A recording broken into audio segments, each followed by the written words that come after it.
cutting aluminum on your table saw. So I have to make these triangles for telescopes.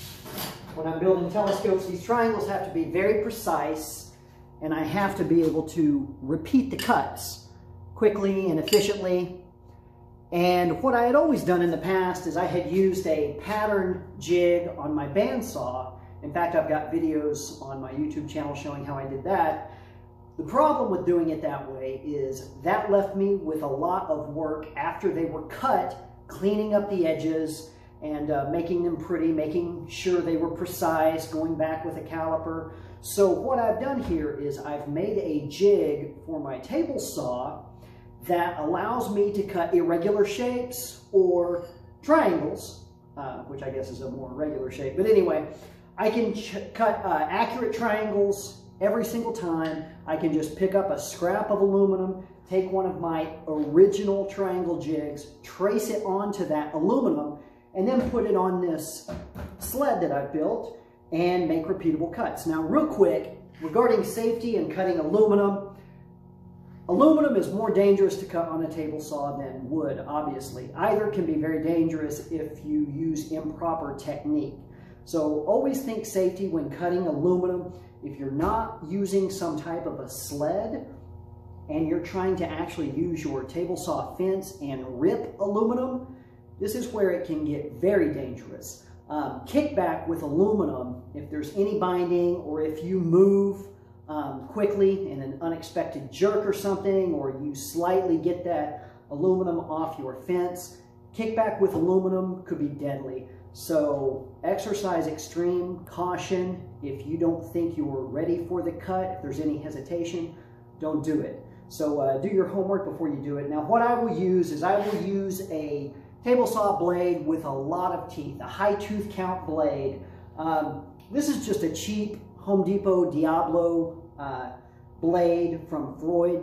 It's their kind of their lower line, you know, that the big box stores sell, but it's a high tooth count. I think this is 84 teeth. And you want to use some type of lubricant when you're cutting aluminum. And when I used to cut aluminum with my router and other ways, even the bandsaw, often I would use WD-40. Now I recommend against that because WD-40 is just a horrible mess. There's no reason to make that big of a mess if there's another lubricant that works as well. And I found that just wax, just bar wax, you can go buy this paste wax just about anywhere, any grocery store. And this is about the perfect lubricant for your table saw blade. So you'd start your blade, hit it with some wax, and then make your cuts. So let me show you how I use this sled, and I'll show you a little bit about the sled. So it's just a real small sled, and I've got 2 T-tracks in the sled itself, and then I have 2 T-tracks in the fence. Now you want to make sure your fence is dead straight and flat, which I've done. It's white oak. And make sure you have a nice flat piece for your jig. I just used 3/4 inch Baltic birch. The key is, right here you can see that we can adjust this jig both up and down or front and back, and then I can also angle it.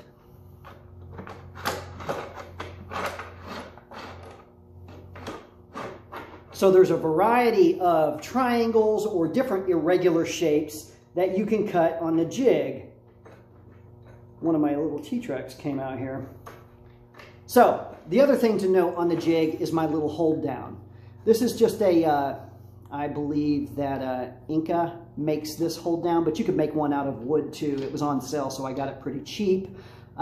It's just a single hold down. So when I put that aluminum against my fence, and then I clamp this hold down onto the aluminum, I don't have to touch anything with my hands. I can just stay clear of the cut, move slowly, safely, which is key. So let me show you the layout for cutting aluminum in use of, or in lieu of this jig. Get this T-track back in there. All right, so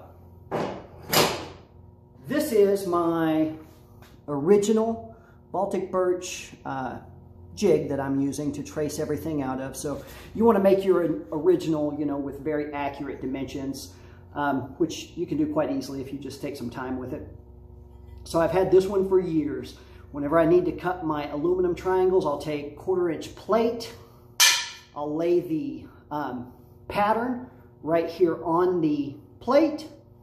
I like to have one clean side, one straight edge on the aluminum. So if I have an irregular piece of aluminum without a straight edge, what I might do is just clamp it down on my sled, make a long cut that establishes a straight edge, and then I'll use that straight edge as my baseline for all my tracing.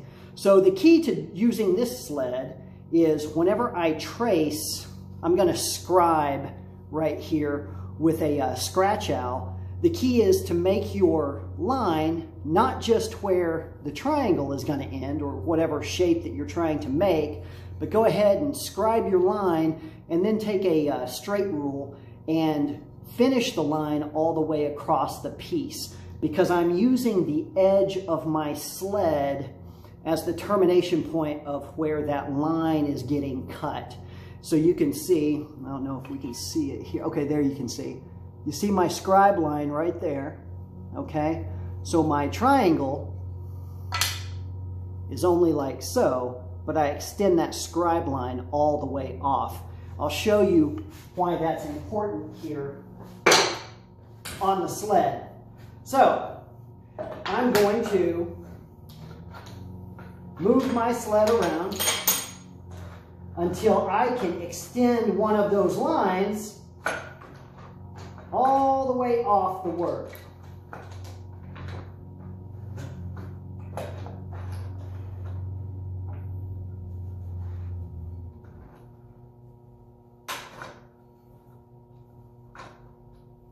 Sorry about the delay here. It takes a second to get it nice and precise.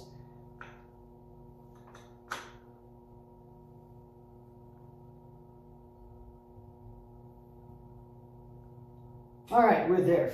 So after I have this line, and I'll take it over so you can see, I'm going to tighten my sliding aluminum brackets here and get my fence down in place. Now I'm going to put my clamp back on. Go ahead and clamp the work down.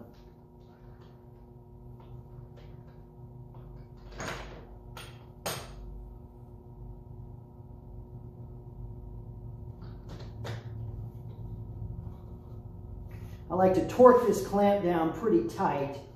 Now another thing I love about this jig, again, is we can take irregular pieces, irregular cuts, basically just scraps, and I can end up making my pattern. So that's what it looks like. And you see my scribe line right here?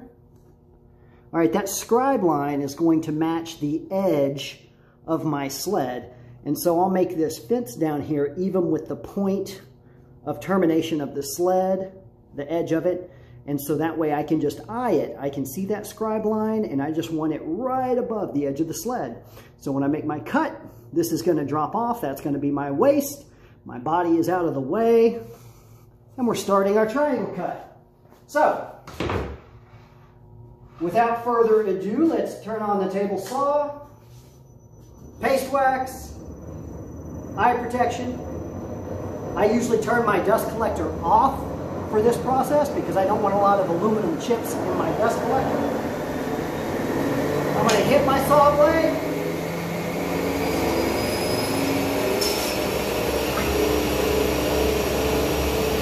Make my cut.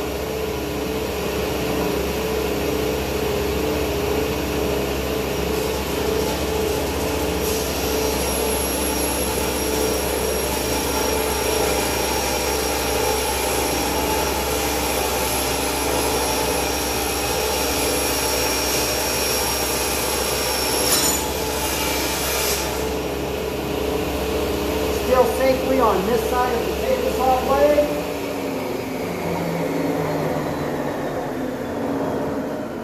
I go ahead and let the table saw break, engage. I want that blade to stop moving before I retrieve the waste. So I'll go back on this side. Here's my waste. Set it aside.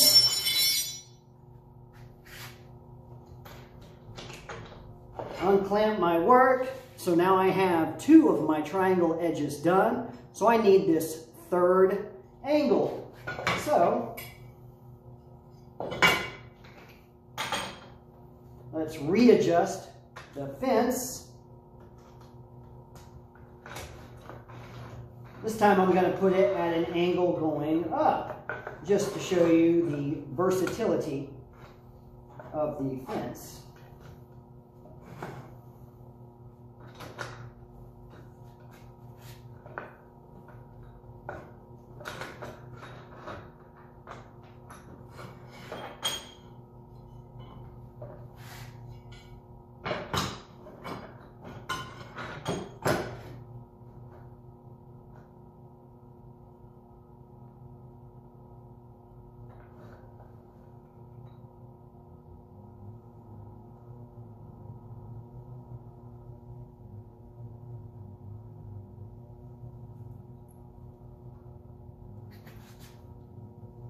All right, I've got it where I want it.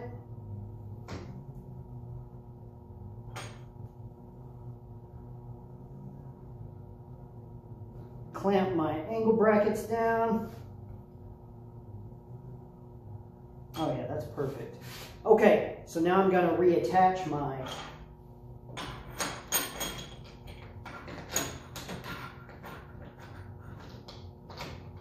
clamp.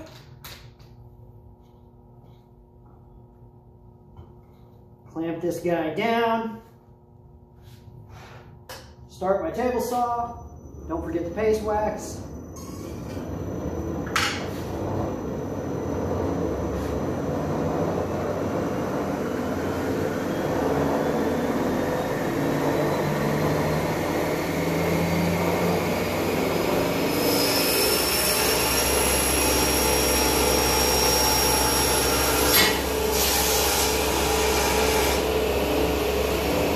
And that's it.